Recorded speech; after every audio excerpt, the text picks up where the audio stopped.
Okay, so get this. We're diving into a story about a banana. A banana. Yeah, Okay. not just any banana, though. This one was taped to a wall, Uh-huh. slapped with the title comedian, and sold for a whopping $6.2 million at Sotheby's. Seriously? Yeah, and get this, the buyer, Okay. a crypto entrepreneur named Justin Sun, who planned to eat the banana Whoa. as part of the artistic experience. Wow. So how did we get here? What is the story behind Maurizio Cattelan's Comedian, and why did it cause such a stir in the art world? Well, that's what we're going to find out on this deep dive into this banana art phenomenon. I mean, on the surface, it does seem absurd, right? It does. But this is where understanding the world of conceptual art comes in. Right. Unlike traditional art forms, where the focus is on technical skill, the creation of a physical object, Yeah. conceptual art prioritizes the idea itself. Okay. The physical form is secondary. Interesting. Cattelan, with his history of satirical and often provocative pieces. Yeah. He's a master at playing with this concept. I mean, a solid gold toilet titled America, which was later stolen. Right. This guy definitely knows how to get people talking. Exactly. And that's where the genius of comedian lies. By taking something so ordinary, Yeah. so banal, Like a banana. yeah, and placing it in the hallowed halls of Sotheby's. Wow. He's forcing us to confront our own perceptions of value Right. and the sometimes arbitrary nature of the art market. Okay, so is it a joke? Is it a commentary on just the absurdity of it all? It's certainly open to interpretation. Okay. Cattelan himself said the auction was the apex of the banana's career, Oh, wow. which kind of hints at a certain level of irony. Yeah. But the fact that it sparked so much discussion, media frenzy, Yeah. even inspired a cryptocurrency named after it. Really? Yeah, suggests that it tapped into something much deeper. Okay, well, since we're talking about crypto, let's talk about Justin Sun, Yeah. the buyer who dropped millions on a banana he intended to consume. What's his connection to this world, and what does his purchase say about the changing landscape of the art market? Well, Sun is a major player in the cryptocurrency space, Okay. which has obviously seen a surge in value in recent years. Yeah, for sure. And he kind of embodies this new wave of wealth driven by tech and decentralized finance. Okay. His purchase, some argue, signifies the growing influence of crypto on traditional art markets. Interesting. It's no longer just the old guard of collectors and institutions calling the shots. Right. This whole idea of a crypto millionaire buying a banana he intends to eat for millions is mind-boggling. Yeah. And this isn't just any purchase. This is at Sotheby's, Right. one of the most prestigious auction houses in the world. Yeah, you're right. It's almost like two worlds colliding. Absolutely. Yeah. And it's important to understand how this particular sale fits into the overall context of the contemporary art market. Okay. While it's seen significant growth over the past few decades, in recent years, that growth has slowed down. So you have this backdrop of a somewhat stagnant market, and then bam, you have this banana selling for millions. Wow. It was a jolt to the system, a headline-grabbing event that forced everyone to take notice. I remember seeing it all over the news. Yeah. The New York Post even had it on their cover. Oh, wow. There were think pieces galore, everyone trying to decipher its meaning. Right. What was it about this particular piece that resonated with so many people outside the art world? I think part of it is the sheer absurdity of it all, right? Yeah. A banana taped to a wall, selling for millions. Yeah, It's a story that's both bizarre and strangely compelling. for sure. But I also believe it taps into a deeper cultural anxiety about value, authenticity, and the increasing blurring of lines between art commerce and spectacle. It's like in a world of internet memes and viral sensations, even a banana can become an icon overnight. Yeah, you're right. Wow. And this case study, this comedian saga, it highlights the power of these new dynamics, these forces shaping our perceptions of art and culture in the digital age. So how does Justin Sun's intention to eat the banana fit into all of this? Right. I mean, what does that even mean in the context of conceptual art? Is the experience itself part of the art? That's a really interesting question.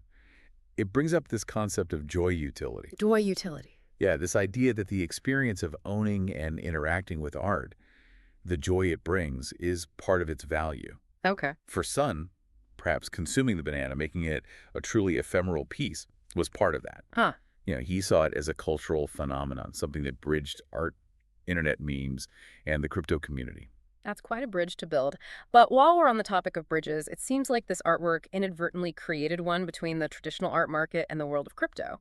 Yeah. Didn't a Sotheby's executive launch a cryptocurrency named after the piece? He did. Michael Buhana, a high-ranking executive at Sotheby's, created and launched this digital token anonymously just before the auction. Hmm. So this move raised a lot of eyebrows and sparked accusations of insider trading. Insider trade? Yeah. As some people believe he may have used his knowledge of the upcoming sale to profit from the token's potential rise in value. So all of a sudden, we're not just talking about art. We're talking about potential financial impropriety. Yeah. This is getting juicy. Indeed. And this adds another layer of complexity to this already fascinating story. Wow. It raises questions about the ethics of art investment, the influence of those in positions of power, and the sometimes murky intersection of art and finance. And to think all of this started with a simple banana.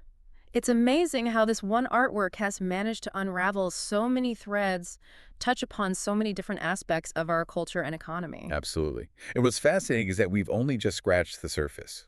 We still need to delve deeper into the reactions to the artwork, the motivations of the other bidders, and the long-term implications for the art world. Right. There's so much more to unpack here. Well, hold on to your banana peels, everyone, because this deep dive is just getting started. Yeah. All right, before we dove into the crypto side of things, and even a Sotheby's exec launching a token, we were talking about other bidders. Didn't someone want to gift the banana to Elon Musk? That's right. 2 investors actually planned to gift the banana to Elon Musk had they won the auction. Really? Yeah. Imagine that Elon Musk, the tech titan, receiving a multi-million-dollar banana as a gift. Right. It would have been a PR stunt for the ages. Oh, yeah. It would have been pure internet gold. It really would. But even the idea itself, it speaks volumes about the power of celebrity and how it permeates even the art world. Yeah. Like a connection to someone like Elon Musk could instantly amplify the value and attention any artwork receives. Absolutely. And this comedian saga, it's like a crash course in the evolving relationship between traditional art markets and this influx of new wealth, Right. particularly from the tech and crypto spheres. Yeah. It's fascinating to see how these worlds are colliding and reshaping the landscape. Speaking of reshaping the landscape, let's circle back to that Sotheby's executive and the cryptocurrency he launched. Okay. That whole situation felt a little shady, especially with him doing it anonymously. Right. Can you unpack that a bit more? What exactly did he do and why did it spark such controversy? Sure. So Michael Buhana, a high-ranking executive at Sotheby's, Right. he created a cryptocurrency token Okay. and named it after Cattelan's artwork, Comedian. Interesting. Now, a token in this context is like a digital asset, a piece of code that represents value Okay. and can be traded. Right. What raised eyebrows is that he did all of this anonymously right before the auction. I get the anonymity part. Maybe he wanted to keep his personal and professional life separate, but why would he do this right before the auction? That's what seems fishy. That's exactly what many people questioned. Critics accused him of insider trading, Right. suggesting that he was using his insider knowledge of the upcoming auction Yeah. and the potential media frenzy surrounding the banana to profit from the token's likely rise in value. Wow. It created this perception of impropriety, Right. which cast a shadow over the entire sale. So did Buhana respond to these accusations? Did he defend his actions? He did. He claimed his anonymity was intended to keep his personal and professional lives separate Okay. and denied any wrongdoing. Okay. However, the damage was done. Mm. The controversy added another layer of intrigue to this already bizarre situation. Oh, sure. It made people question the ethics of those involved Right. and raised concerns about conflicts of interest within the art market. It's like that banana peeled back the layers of the art world and Right. revealed some uncomfortable truths about power influence and the potential for manipulation. Yeah, it's a valid point. Yeah. Remember that quote from Jason Faraga's New York Times piece where he calls Cattelan a tragedian who makes our certainties as slippery as a banana peel? Oh, yeah. This whole situation is slippery indeed. It makes us question our assumptions about art value and the systems that govern them. This brings us back to the artwork itself and the reactions it elicited. We've talked about the media frenzy, the crypto connection, and the controversy surrounding the Sotheby's executive. Yeah. But what about the art critics? What did they have to say about Comedian? The responses were predictably mixed. Okay. Some critics dismissed it as a shallow stunt, Right. a blatant attempt to mock the art market and its wealthy patrons. Okay. They argued that it lacked substance, that it was a triumph of marketing over artistic merit. Others, however, saw it as a brilliant commentary on the nature of value, the cult of celebrity, and the absurdity of the art world itself. Interesting. They applauded Cattelan's audacity and his ability to spark such a widespread debate.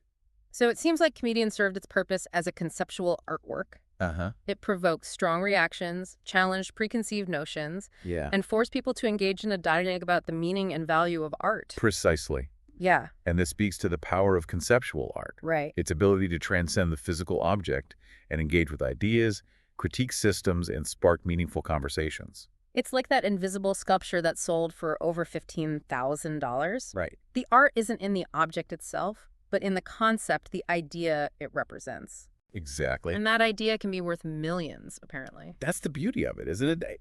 Art doesn't have to be confined to traditional mediums or follow established rules. Right. It can take any form, challenge any convention, and still hold immense value. Okay, but before we get too philosophical, Yeah. I can't resist bringing up one more detail about the Comedian sale. Remember that anonymous fruit seller? Oh, yeah? The one who sold the banana for a mere 35 cents, Right. completely unaware of its destiny? It's almost poetic, isn't it? Right. This ordinary, everyday object suddenly thrust into the spotlight, Yeah. becoming a symbol of something much larger than itself. Yeah.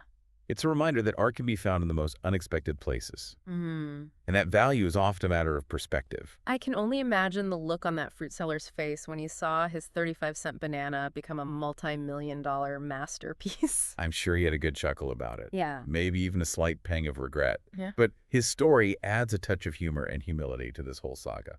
It's a reminder that even amidst the absurdity and extravagance of the art world, there's still room for the ordinary, the everyday, and the unexpected. It's a great point. It grounds this whole story and reminds us that even a banana at its core is just a banana. Right. But in the hands of an artist like Cattelan, with the right context, the right buyer, and a whole lot of media hype, it can become something extraordinary. Absolutely. And as we wrap up this part of our deep dive, it's worth pondering this question. What other seemingly ordinary objects in our lives could be transformed into art? What hidden potential lies within the mundane waiting to be unlocked by a creative spark? Ooh, that's a great thought to leave our listeners with. But before we send them off to raid their fruit baskets in search of the next million-dollar masterpiece, let's take a moment to recap what we've learned so far.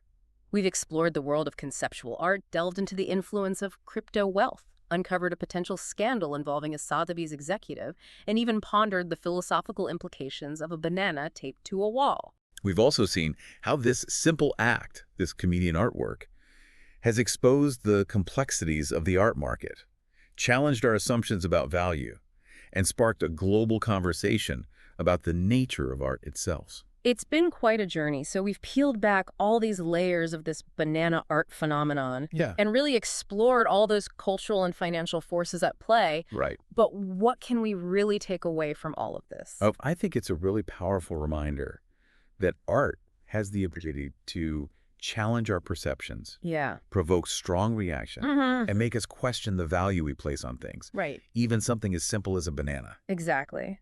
It also highlights the always evolving nature of the art market. For sure. New players, new forms of wealth, new ways of valuing and interacting with art, Yeah, all changing the landscape, sometimes in quite dramatic ways. absolutely. Yeah. And we can't forget the role of spectacle and media hype in this whole saga. Right. I mean, the fact that a banana taped to a wall Yeah, garnered so much attention speaks volumes about our current cultural moment, for sure. where, virality and shock value often reign supreme. Right.